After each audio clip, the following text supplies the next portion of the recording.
वाला हूँ गंगा।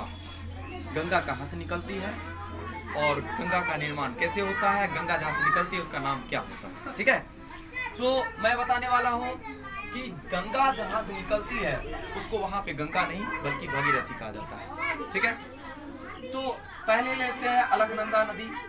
अलकनंदा कैसे बनती है, तो धौली गंगा और विष्णु गंगा, धौली गंगा और विष्णु गंगा की संयुक्त धारा को क्या कहा जाता है, धौली गंगा और विष्णु गंगा की संयुक्त धारा को अलकनंदा कहा जाता है। ठीक है, उसके बाद अलकनंदा जब बहती हुई आगे बढ़ती है तो भागीरथी जो उत्तराखंड के उत्तरकाशी जिला के गंगोत्री हिमानी से निकलती है, वहां पे उसका नाम भागीरथी होता है। भागीरथी जब आगे आकर के अलकनंदा में दाएं किनारे से अलकनंदा में मिल जाती है, कहां पर, देवप्रयाग में, तब बन जाती है गंगा। क्या बन जाती है, गंगा बन जाती है।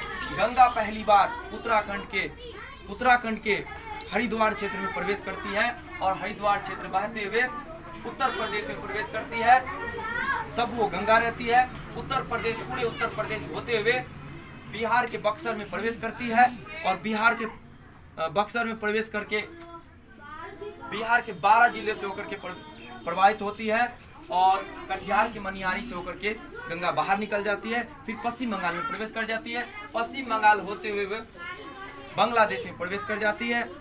उससे पहले पश्चिम बंगाल में गंगा से एक शाखा निकलती है जो स्वतंत्र रूप से कोलकाता हुए बंगाल की खाड़ी में गिर जाती है। इसका नाम है हुगली। कौन सी नदी, हुगली नदी। हुगली नदी के किनारे ही कोलकाता शहर बसा हुआ है। और बांग्लादेश में जब गंगा प्रवेश करती है तो बांग्लादेश में इसका नाम पादमा हो जाता है। उसके बाद पादमा को हम यहीं तक रखने देते हैं। उसके बाद ब्रह्मपुत्रा नदी को लाते हैं। ब्रह्मपुत्रा नदी तिब्बत पठार के मानसरोवर झील के निकट आंगसी हिमानी से निकलती है और तिब्बत के पठार में या चीन में इसको सांगपो कहा जाता है। सांगपो नदी पर्वत को काटते हुए, हिमालय को काटते हुए अरुणाचल प्रदेश में पहली बार भारतीय क्षेत्र में प्रवेश करती है और अरुणाचल प्रदेश में इसे दियांग कहा जाता है। अरुणाचल प्रदेश होते हुए जब असम की निचली घाटी में आती है तो इसका नाम हो जाता है ब्रह्मपुत्रा। ठीक है, और ब्रह्मपुत्रा नदी के द्वारा असम की निचली घाटी में विश्व का सबसे बड़ा नदी द्वीप का निर्माण होता है जिसको माजुली द्वीप कहा जाता है। असम सरकार के द्वारा इस माजुली द्वीप को सांस्कृतिक राजधानी घोषित कर दिया गया है। उसके बाद इसी नदी के द्वारा विश्व का सबसे छोटा नदी द्वीप का निर्माण भी होता है जिसका नाम है उमानंदा द्वीप। ठीक है, उसके बाद ये असम होते हुए फिर बांग्लादेश में प्रवेश कर जाती है। बांग्लादेश में ब्रह्मपुत्रा को क्या कहा जाता है, जमुना और गंगा को पादमा। दोनों जब मिल जाती है, बांग्लादेश में पादमा और जमुना जब मिल जाती है तो संयुक्त धारा मेघना कहलाती है और मेघना के नाम से बंगाल खाड़ी में स्वतंत्र रूप से गिर जाती है। और विश्व का सबसे बड़ा डेल्टा गंगा ब्रह्मपुत्र का डेल्टा है। विश्व का सबसे बड़ा डेल्टा गंगा ब्रह्मपुत्र का डेल्टा है, जो जिसे सुंदरबन के डेल्टा के नाम से जाना जाता है, क्योंकि इस सुंदरबन के डेल्टा को सुंदरबन का डेल्टा इसलिए कहा जाता है क्योंकि जहाँ पे वो डेल्टा का निर्माण होता है वहाँ पे सुंदरी नामक वन की उपस्थिति के कारण गंगा ब्रह्मपुत्र के डेल्टा को सुंदरबन के डेल्टा के नाम से जाना जाता है। ठीक है, यहाँ तक समझ में आ गया। तो गंगा निकलती कहाँ से है, उत्तराखंड के उत्तरकाशी जिला के गंगोत्री हिमानी से। यहाँ पे इसका नाम भागीरथी होता है।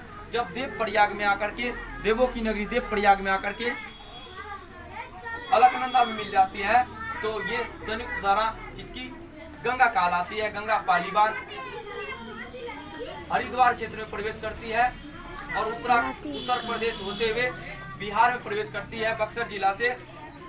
उसके बाद 12 जिलों से होकर के बिहार के 6 प्रमंडल से होकर के बहती है, कटिहार के मनिहारी से बाहर निकलती है। पश्चिम बंगाल में एक इसकी शाखा हुगली के नाम से निकल जाती है जो स्वतंत्र रूप से बंगाल खाड़ी में बस जाती है और इसी हुगली नदी के किनारे कोलकाता शहर बसा हुआ है। उसके बाद गंगा बांग्लादेश में प्रवेश करती है, इसका नाम पादमा हो जाता है, पादमा। उसके बाद ब्रह्मपुत्रा नदी भी बांग्लादेश में प्रवेश करती है तो इसका नाम जमुना हो जाता है। पादमा और जमुना की संयुक्त धारा को मेघना कहते हैं और मेघना के नाम से स्वतंत्र रूप से बंगाल की खाड़ी में गिर जाती है। अब आता है क्वेश्चन कि गंगा की सहायक नदी, गंगा की सहायक नदी में बाएं किनारे से बता रहा हूं, बाएं किनारे से मिलने वाली नदी रामगंगा, गोमती, घाघरा, गंडक, कोसी, महानंदा। ठीक है, रामगंगा, गोमती, घाघरा, गंडक, कोसी, महानंदा। ठीक है, उसके बाद दाएं किनारे से मिलने वाली नदी में प्रमुख नदी जैसे चंबल नदी है, जम्मल नदी है, सोन नदी है, कर्मनाशा नदी है, क्यूल नदी है, ये सारी नदी, पुनपुन नदी है, फल्गु नदी है, ये दाएं किनारे से मिलने वाली नदी है। और गंगा के किनारे बसे हुए शहरों में महत्वपूर्ण शहरों का नाम बता देता हूं कि कानपुर, बनारस उत्तर प्रदेश का 2 शहर है। उसके बाद बिहार में पटना और भागलपुर गंगा नदी के किनारे स्थित है, पटना और भागलपुर। तो पूछेगा कि गंगा बिहार के किस जिले से होकर के सर्वाधिक बहती है, तो पटना जिला से होकर के 99 किलोमीटर बहती है। ठीक है, उसके बाद क्वेश्चन आ जाता है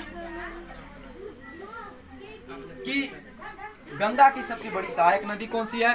गंगा की सबसे बड़ी सहायक नदी में कौन सी नदी है, यमुना नदी है। तो यमुना नदी के किनारे बताए थे दिल्ली, मथुरा और आगरा शहर बसा हुआ है, दिल्ली, मथुरा और आगरा शहर बसा हुआ है। तो पूछेगा क्वेश्चन, गंगा की सबसे बड़ी सहायक नदी कौन सी है। गंगा की सबसे बड़ी सहायक नदी, गंगा की सबसे बड़ी सहायक नदी, गंगा की सबसे बड़ी सहायक नदी कौन सी नदी है, यमुना नदी है, जो प्रयागराज में आकर के गंगा में मिल जाती है। प्रयागराज में आकर के, जिसे इलाहाबाद पहले कहा जाता था, वहीं पर आकर के यमुना नदी गंगा में मिल जाती है।